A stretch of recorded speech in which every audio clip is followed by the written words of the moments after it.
বন্ধুরা, যদি আপনার বয়স 40 বছর অথবা আপনার বয়স 45, 50 অথবা 60 বছর হয়ে থাকে, তাহলে এই ভিডিওটি আপনাদের জন্য অত্যন্ত গুরুত্বপূর্ণ।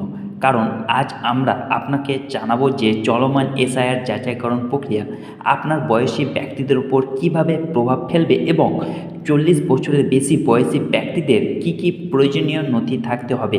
তাই এই ভিডিওটি সাবধানে দেখুন, যাতে আপনি কোনো রকম গুরুত্বপূর্ণ তথ্য মিস না করে থাকেন। আপনি যদি এই চ্যানেলে নতুন হয়ে থাকেন তো চ্যানেলটিকে অবশ্যই সাবস্ক্রাইব করবেন, আর অনুগ্রহ করে ভিডিওটিকে লাইক করবেন এবং 40 বছরের বেশি কারোর সাথে শেয়ার করে দেবেন।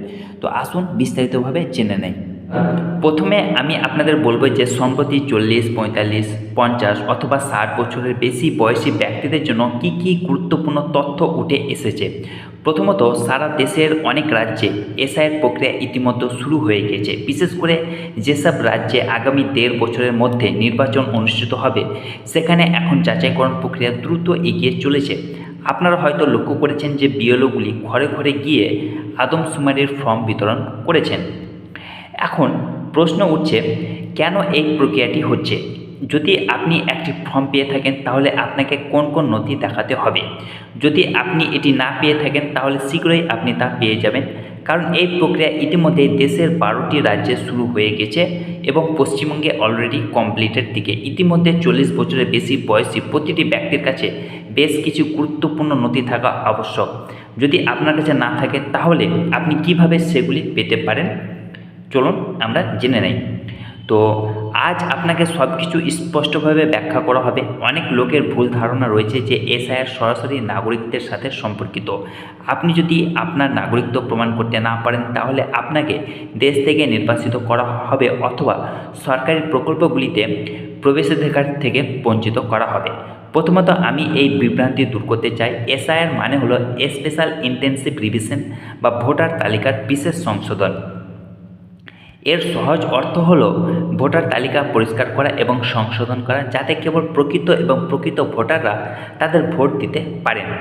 এর উদ্দেশ্য হলো জাল নাম আছে কিনা, মৃত ব্যক্তির নাম আছে কিনা অথবা কেউ দুটি জায়গা থেকে ভোট দিচ্ছে কিনা তা যাচাই করা। এই প্রক্রিয়াটি নাগরিকত্ব যাচাই করার জন্য নয়। নাগরিকত্ব যাচাই করা এনআরসি, জাতীয় নাগরিক নিবন্ধন নামক একটি পৃথক প্রক্রিয়ার মাধ্যমে হয়ে থাকে। তারপর হচ্ছে, এটা ঠিক যে 12টি রাজ্যের অনেক ক্ষেত্রে এসআইআর পাশাপাশি এইরকম প্রক্রিয়া চলছে, তাই আমি আপনাদের খুবই গুরুত্বপূর্ণ কিছু বলতে যাচ্ছি। এসআইআর হোক বা এনআরসি, যদি আপনার কাছে শক্তিশালী এবং বৈধ নথি থাকে, তাহলে আপনার চিন্তা করার দরকার নেই যদি আপনি সত্যি একজন ভারতীয় নাগরিক হন। আসামে এনআরসি 2019 সালে বাস্তবায়িত হয়েছিল এবং সেই সময়ে প্রায় 18 লক্ষ মানুষ প্রমাণ করতে পারেনি যে তারা 1987 সালের ভারতের জন্মগ্রহণ করেছে অথবা 1987 সাল থেকে ভারতে বসবাস করছেন। এটা বোঝা গুরুত্বপূর্ণ যে এসআইআর হোক বা এনআরসি, উভয়ের মধ্যে একটি বিষয় মিল রয়েছে। আপনাকে প্রমাণ করতে হবে যে আপনি 1987 সালের আগে ভারতে ছিলেন অথবা 1987 সালের আগে জন্মগ্রহণ করেছেন। যদি আপনি এই দুটি শর্তের যে কোনো একটি পূরণ করেন, তাহলে আপনাকে নিরাপদ বলে মনে করা হবে। তবে আসামের অনেক মানুষ এই প্রমাণ দিতে অক্ষম ছিলেন, তাই তাদের নাম ভোটার তালিকা থেকে বাদ দেওয়া হয়েছিল। তবে তাদের সঠিক নথি পাওয়ার এবং পুনরায় যাচাইয়ের জন্য আরেকটি সুযোগ দেওয়া হয়েছিল। এখন এই ভুলটি করো না কোনো রকমভাবেই। তাই আমি আপনাদের এখনই বলে দিচ্ছি যে আগামীকাল হঠাৎ করে যদি তোমাদের দরজায় বিএলও এসে পড়ে, তাহলে তুমি আতঙ্কিত না হও। তাহলে তোমার কি কি কাগজপত্র প্রস্তুত রাখা উচিত? যদি তোমার বয়স 40 বছরের বেশি হয় এবং তুমি 1987 সালের আগে জন্মগ্রহণ করে থাকো, তাহলে প্রথমে তোমার একটি ভোটার আইডি কার্ড থাকা উচিত। যদি এই কার্ডটি 1987 সালের আগে ইস্যু করা হয়ে থাকে, তাহলে আরও ভালো হয়, কিন্তু পরবর্তীতে পাসপোর্ট করাও চলবে।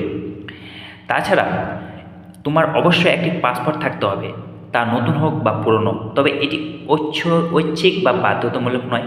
সবচেয়ে গুরুত্বপূর্ণ হিসেবে বিবেচিত আরেকটি নথি হলো জন্ম সনদ, অথবা তোমার একটি জন্ম সনদ থাকতে হবে। যদি তোমার কাছে ইতিমধ্যে না থাকে, তাহলে আমি পরে ব্যাখ্যা করে দেবো কীভাবে এটি পেতে হবে। তাছাড়া যদি তোমার বাড়ি বা জমির সাথে সম্পর্কিত বৈধ নথি যেমন রেজিস্ট্রি, লিজ, দলিল, বেনামি বা পাওয়ার অফ অ্যাটর্নি, তাহলে এগুলি খুবই সহায়ক হতে পারে।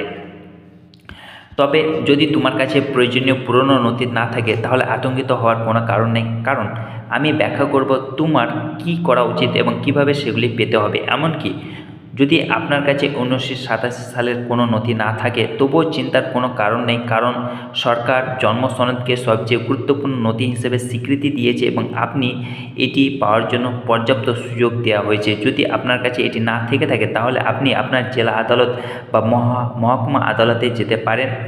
আদালতের বাইরে প্রচুর আইনজীবী পাবেন। আপনি যে কোনো আইনজীবীর সাথে যোগাযোগ করতে পারেন এবং তাদের একটি হলফনামা প্রস্তুত করতে বলতে পারেন।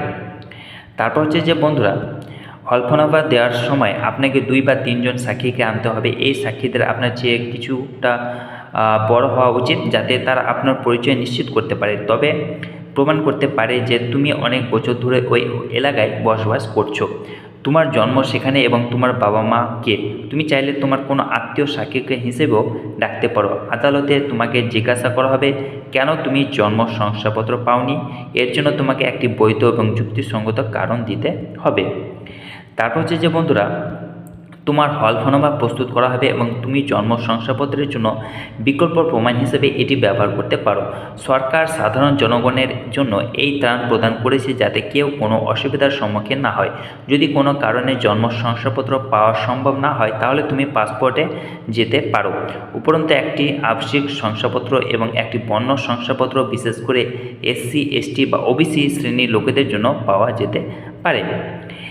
এই সমস্ত নথি খুবই কার্যকর প্রমাণিত হতে পারে। এই নথিগুলি প্রস্তুত রাখা গুরুত্বপূর্ণ, কারণ যদি NRC বা SIR এর মতো কোনো প্রক্রিয়া আপনার রাজ্যে অথবা পশ্চিমবঙ্গে কখনো বাস্তবায়িত হয় তাহলে এই নথিগুলি তোমাদেরকে রক্ষা করবে। এবার ভোটার তালিকা সম্পর্কে কথা বলা যাক। যাদের বাবা মা দাদা 2003 সালের ভোটার তালিকায় আছে তাদের সাধারণত খুব বেশি নথি দেখাতে হয় না, তবে যাদের নাম অথবা তাদের বাবা মায়ের নাম সেই পুরনো ভোটার তালিকায় নেই তাদের হয়তো BLOকে আমি যে নথিগুলি উল্লেখ করেছি তার একটি বা অন্যটি দেখাতে হতে পারে। অতএব এখানে বোঝা যাচ্ছে যে 40 বছরের বেশি বয়সীদের জন্য সবচেয়ে ভালো পরামর্শ হলো SIR বা NRCর মতো কোনো প্রক্রিয়ার জন্য প্রয়োজনীয় সমস্ত নথি এখন প্রস্তুত রাখা। যদি আপনার কাছে এই নথিগুলি ঠিকঠাক থাকে তাহলে আপনার চিন্তা করার কোনো কারণ নেই। আমি আপনাকে আরও একটি গুরুত্বপূর্ণ বিষয় বলতে চাই, কোনো দালাল বা মধ্যস্থতার ফাঁদে পা দেবেন না, কোনো জাল নথি পেতে তাড়াহুড়ো করবেন না। যদি আপনি একটি আসল জন্ম শংসাপত্র বা পাসপোর্ট পেতে পারেন তাহলে এটি সঙ্গে সঙ্গে করে নেবেন। তারপর হচ্ছে যে বন্ধুরা, আপনি যদি না পারেন তাহলে আপনার পুরনো বাড়ির রেজিস্ট্রি, জমির নথি, আপনার বাবা মায়ের মৃত্যুর শংসাপত্র অথবা অন্য কোনো বৈধ প্রমাণ রাখুন যা প্রমাণ করে যে আপনি 1987 সালের আগে থেকে ভারতে বসবাস করছেন এবং আপনি এই সমস্ত কিছু প্রমাণ করতে পারেন। তাহলে আপনি সম্পূর্ণ নিরাপদ থাকবেন এবং কোনো সমস্যার সম্মুখীন হবেন না। তারপর হচ্ছে যে বন্ধুরা, আপনাদেরকে সর্বশেষে সকলের কাছে একটা ছোট্ট অনুরোধ রইল, যদি এই তথ্যটি আপনাদের কাজে লাগে তাহলে দয়া করে ভিডিওটি লাইক করবেন এবং চ্যানেলটিকে অবশ্যই সাবস্ক্রাইব করবেন এবং আপনি যাতে সময়ে সময়ে এই ধরনের গুরুত্বপূর্ণ তথ্য পেতে পারেন সেই কারণে বেল আইকনটিকে প্রেস করে অন করে রাখবেন।